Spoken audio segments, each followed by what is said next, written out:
Well, welcome back. Today we're coming from the beautiful island of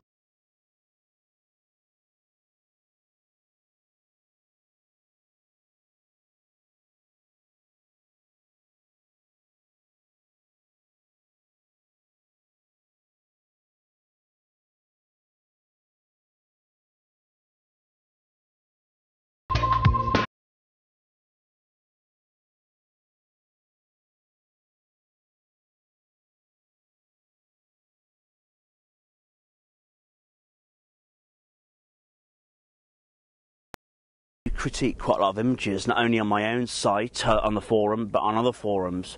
And most of the images, these days are quite well exposed. The cameras are very, very good, and you can obviously get instant feedback off the back of the cameras for checking the histogram.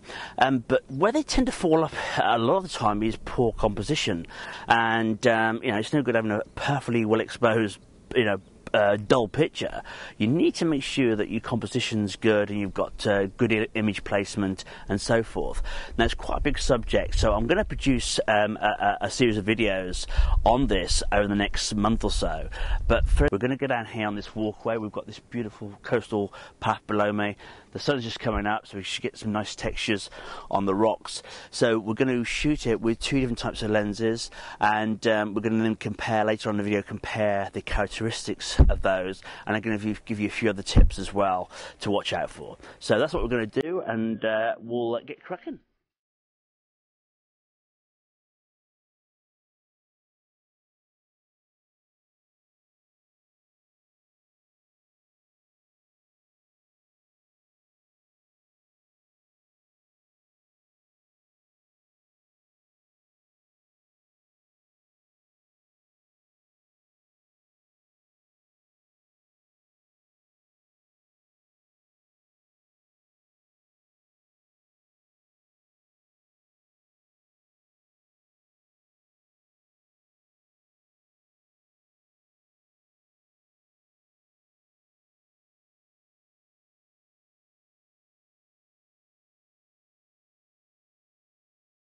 Well, welcome back. We're going to kick off things by looking at wide-angle lenses and linear perspective.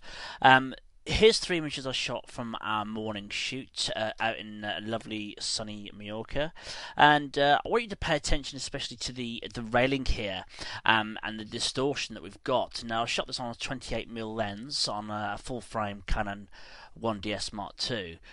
Now, the word distortion, it sounds like it's a bad thing. Now, it all depends on what sort of a subject you're taking a picture of. If you're doing a close-up, maybe of someone's face, a nice portrait, a wide-angle lens definitely wouldn't be the way to go. You'll get a very ugly-looking subject. A longer lens is obviously better for that. With landscapes and images like this, it really depends on what you're after. Wide-angle lenses do exaggerate perspective, but we can use that to our advantage. Now, as you can see from these images, the height of the camera, and we'll look into this a little bit more later on. I've got some other images which I think illustrate this a little bit better. But depending on our camera height and angle, it really does affect how much distortion we get in the picture. In this frame, for instance, the camera's very close to the railing at this very similar height to the railing, and therefore we've got quite a bit of distortion here. It tails off and gets smaller quite rapidly down to this pole, and there's quite a lot of linear perspective going on. However, in the next frame that I did, I came up a little bit, and although we've still got quite a lot of distortion here, it's less obvious in the picture. And again, I come up a bit higher, and it's still evident, but it's still not as exaggerated as this picture. Now, that's not always a bad thing. It depends on how much impact and the look we want from our images. So just bear that in mind. The height and the camera angle do affect how much distortion you get in the picture, but that's, as I said, not always a bad thing. And in the next picture I'm going to show you, there's quite a lot of distortion, but it's a very, very successful image. Now, this image has got quite a lot of perspective distortion in it, and as I said a minute ago, distortion gives you the kind of impression it's something to be avoided, but that's not always the case. Now, this is a very successful image for me. It's sold multiple times through several galleries. It got me shortlisted for Landscape Photographer of the Year in 2009 here in the UK, and I think the reason for that is is partly because of the perspective and the distortion in the image. You almost feel that you can grab these kind of wooden railings and walk through the shot, and I think this is one of the a really good example of how you can use linear perspective or linear distortion to your advantage. I mentioned about how the camera, when close to certain elements in the picture, exaggerated the distortion, and that's very evident in this picture of this railing here. It's very large in the foreground, and it tails off quite quickly. Now, would this image have worked well with a longer lens? I don't think so. I don't think it would. I think it's quite in your face. It's quite an aggressive composition, but for this particular image, it just works. So it's one of those cases of trying things. Normally these days, I tend to use slightly longer lenses. I like a bit of a softer look to my pictures, but in this case, it's worked very well. Now, of course, this type of perspective distortion also can be applied when we point the camera up. Now, if you notice this picture of the beautiful St. Mark's Square in Venice, this is a very extreme example, by the way. I've used quite a wide-angle lens here, very low down, pointing up, but it was very tight. The canal was just behind me, so I was in a very tight spot, and I decided just to take a picture anyway, even though there's lots of distortion in the picture. So look at the tower here. It's really leaning quite aggressively into the picture, and the building it's bigger at the bottom and small at the top, and this is kind of another form of distortion. Now, when you see these pictures these days, we kind of accept them. I think. How many times have you seen pictures of New York and these big skyscrapers, and you look up at them and they're kind of all toppling over at you, and we kind of like I said, kind of accept it. So again, not a big problem. If you didn't want this type of distortion, what do? Well, the one way of doing it, you can get a special perspective control lens for cameras. If you're an architectural photographer, you normally would whip out your 5x4 or your or 10-8 camera maybe even, and you can use the movements on the camera to help counteract the distortion. But on DSLRs and stuff like that, you can buy perspective control lenses. Another alternative, if you're able to move back and higher up, that would give you a bit of a more normal look to the picture. But as I said, in this case, I couldn't do it. But moving further back, longer lens would give you less distortion. Another alternative, which I have done before, I wouldn't necessarily think it'll be that easy on this picture, but you can in Photoshop correct some of these distortions. And I said I have done that on certain pictures. My video I did on the Gumbert windmills, the Turkish windmills, I corrected one of the windmills in that video with the filters within Photoshop. But as I said, with this picture, I'm not sure how successful that would be, because got quite a lot of distortion on and only this object in the foreground, but the building here. So we would possibly have to do a lot of compositing to make it work. But there we go. So that's the options open to you. Not a big problem. Just be aware of it, and if you want to avoid it, simple solution is to move back with a longer lens if you can. I briefly just want to bring you back to talk about the linear perspective and how the various camera angles or height can alter how much distortion we get with the linear perspective. So here's a series of pictures, virtually identical, same lane, same exposure, etc. But I've altered the camera height. Now, in this top one here, you can see, if you look at the road, the edge of the road, you can see that it tails off from front to back in a fairly normal way, should we say. As I come a bit further down, and again the lens is now a bit closer to the foreground of the road, we can see it starts to tail off. It's much larger than in this picture at the front, and it tails off again quite narrow towards the back. And the third image will come down a little bit lower again still, and we've still got probably even more so in this picture, even more linear distortion from foreground to background. It's much wider here and narrows off quite quickly there. Now compare that to our fourth version here, where I've come down a little bit lower. It's all kind of flattened off a bit. We're not getting kind of the diminishing background quite as sharply, and obviously the foreground's cut off a little bit more here. So and compare that one to the final one over this side, it's all gone completely virtually. So I think this shows you a good example of how the camera height can affect that linear perspective. So just bear that in mind.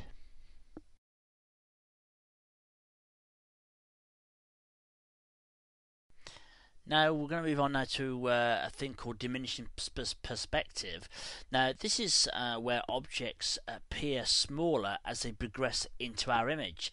Now on screen here we're going to be looking at this fence going down the road alongside our lane that I showed in the previous example, and this image was shot with a 28mm lens. Now I'm not actually that close to the fence in this picture. If we were, this would be even more exaggerated certainly on the foreground posts. As I said, objects closest to the lens with wide angles will appear more distorted.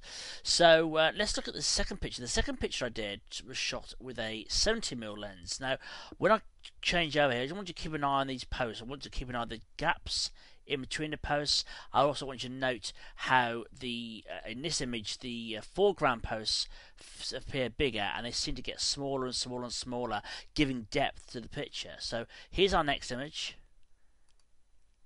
Now this one, as I said, was a 70mm lens. The posts appear not dissimilar in size in this picture, pretty much all the way through the image, and the gaps in between have got smaller. Let's just go back to the previous image. Quite large gaps. And then this one, so the gaps are closed up. I'll show you another example of that in a second. Our third image, again, keeping on the post, is shot with a 160mm lens, and those gaps again have closed up again. Here's before, wide angle, 70mm lens, and then the 160mm lens. I'll just highlight these all on screen so you can do a comparison. So that just shows you how you can add depth into the image by the choice of lens you use, and obviously the wide angle again has exaggerated the distortion in the image more so than the longer lenses. So again, that's added a little bit more depth to the picture. Now in our next example, we have these trees. Now this one on this side was shot with a 28mm lens, and this one on this side was shot with a 70mm lens. Now, thing you've got to remember about sort of wide lenses than long lenses is wide angles tend to stretch the perceived distances in an image, and longer lens compress the perceived distances within an image. So with the wide angle here, it's almost kind of giving the impression there's more distance in between each of these trees, and in this one it's giving the impression there's less space in between the trees. So that's a good thing to remember. Longer lenses compress distances, wider lenses exaggerate distances that bit more. So with the wide angle, as I said, the gaps look bigger. The trees, probably less so in this image, but the trees actually do look different sizes. This one, the foreground looks a little bit bigger, and they look smaller towards the background. In our example with the long lens, they all look, not exactly of course, but they all look of a fairly similar size. Now that's exaggerated even further. If we had objects replacing these trees, but objects that we all kind of can relate to size-wise, for instance, in the UK, we have things called wheelie bins. They're bins on wheels, and I think if you ask anybody in the UK to roughly describe the size of a wheelie bin, they would know. So imagine these trees with these familiar wheelie bins in shot. Because we know the kind of size of these, that also has added the idea of depth to the picture, because we know they all look the same, but on the wide angle picture here, they would look smaller towards the back of the picture.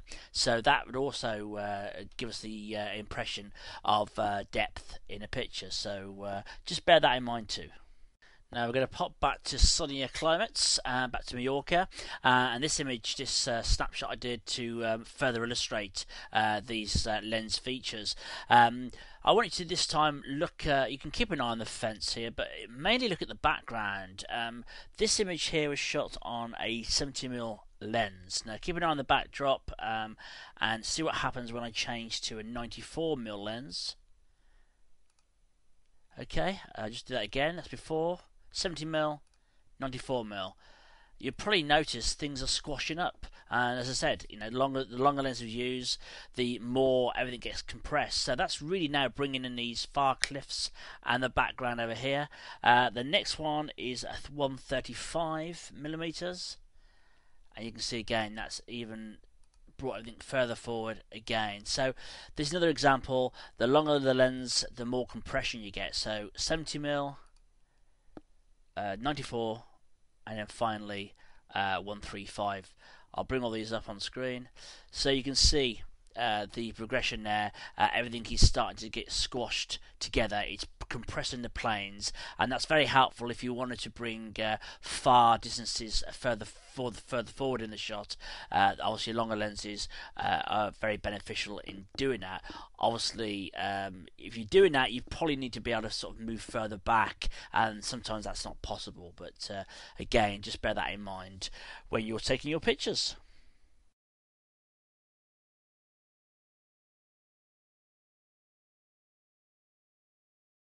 Now, there's a handful of other techniques we can use to help extend the illusion of perspective and depth, or even reduce that. And I'm going to put a list up of those towards the end of the video. Now, one of the techniques I love to use when I can is the use of atmospheric mist or haze, and that really can help add depth to the picture. Now, in this picture, I've used quite a long lens, which tends to compress everything, as we've already discussed. And but the mist in the background creates that extra bit of depth to the image, and just creates a wonderful atmosphere. Here's another example. Again, fairly long lens.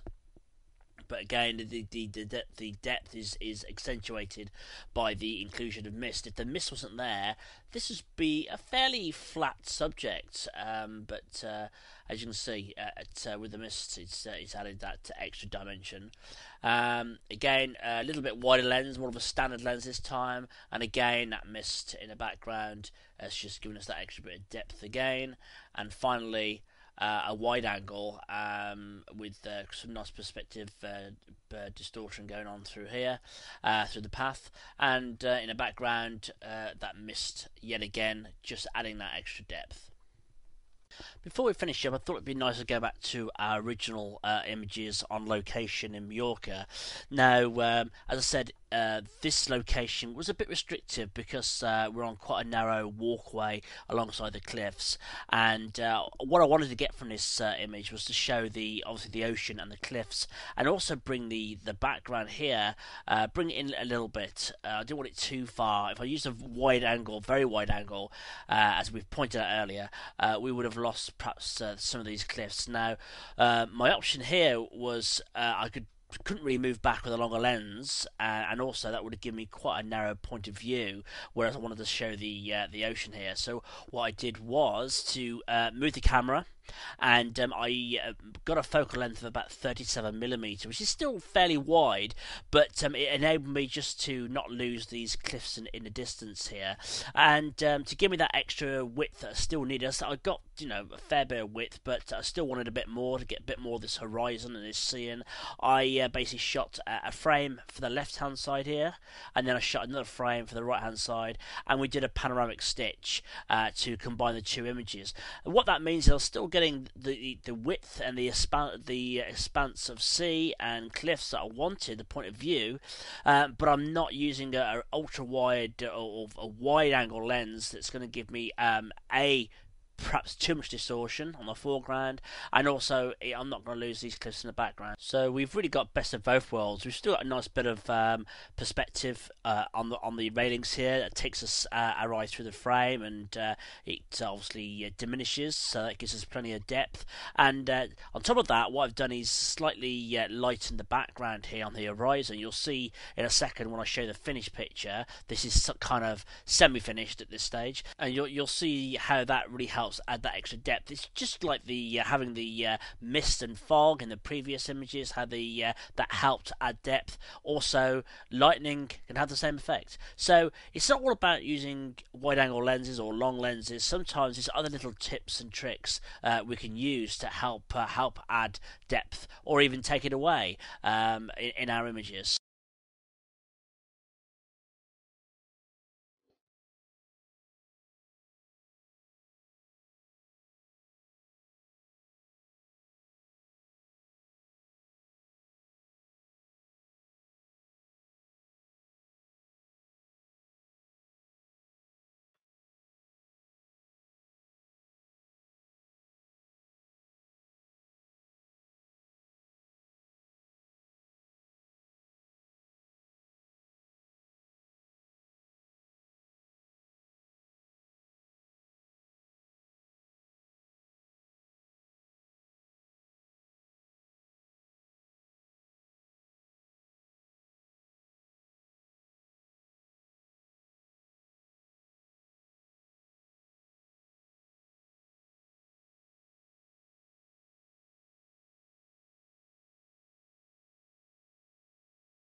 Well, I hope you've enjoyed this video. You've learnt a few things about lenses and their characteristics on a scene. Whether the photographer's eye can be taught or whether it's something you're born with, I'm still not sure. But one thing's for certain, by learning the principles of composition and design, it can only make you a better photographer. So with that in mind, I hope you'll join me on future videos in this series that I'm going to produce over the next few months, and you'll continue to learn. Thanks a lot for watching, and I'll catch you soon. Cheers.